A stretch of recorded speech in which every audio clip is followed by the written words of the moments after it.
Depuis quelques mois, un imposant échafaudage habille le mémorial du camp du Struthof. Haut de 35 mètres, la flamme mémorielle veille sur le camp depuis 1960, lorsque Charles de Gaulle l'a inauguré. Mais l'édifice n'a pas été épargné par le temps, les pierres menaçaient de se détacher et étaient envahies par la végétation. Alors, en octobre dernier, le ministère des Armées a engagé des travaux pour le restaurer.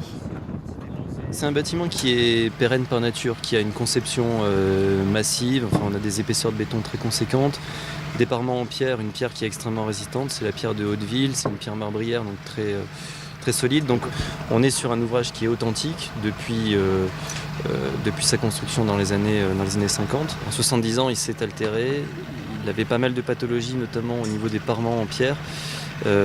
Qui tendait à se détacher de la structure béton. Donc c'est une structure mixte béton-pierre, donc avec une menace pour le public qui passait sur la nécropole autour. Il y avait un ensemble de pathologies aussi sur les bétons qui étaient très exposés à l'humidité, au gel. 480 blocs de pierre sont ainsi déposés par une grue et nettoyés avant d'être mis en place. Seule une trentaine, trop dégradées, seront remplacées. Juste à côté, la nécropole et des centaines de tombes seront aussi restaurées.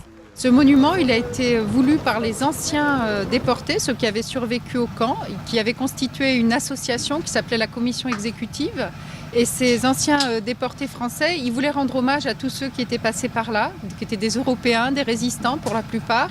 Et pour cela, ils ont fait une souscription nationale pour récolter une grosse somme d'argent et construire un monument en leur hommage. Et c'est le choix de Monsieur Monet, l'architecte à l'époque, qui a décidé de construire cette grande flamme qui symbolise à la fois la flamme très noire du four crématoire ici au camp, mais aussi la flamme de l'espoir, parce que la résistance, il fallait avoir une flamme pour continuer à combattre jour après jour.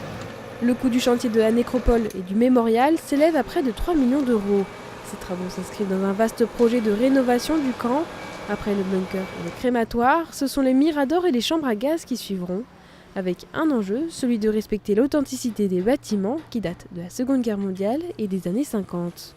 La restauration, c'est quelque chose de délicat parce que quand on restaure, on va amener des matériaux nouveaux et effectivement, ça risque pas de dénaturer, mais de donner un aspect neuf à des choses qui sont anciennes. Donc il y a un gros travail qui est fait en amont, qui dure très longtemps, qui dure des mois et des mois, où l'architecte en chef étudie comment étaient les matériaux originaux, les bois, les couleurs, et tout ce qui va être fait sur un chantier de restauration de monuments historiques, ça va être une reproduction à l'identique avec les mêmes techniques, ce qui fait qu'on perd le moins d'authenticité possible.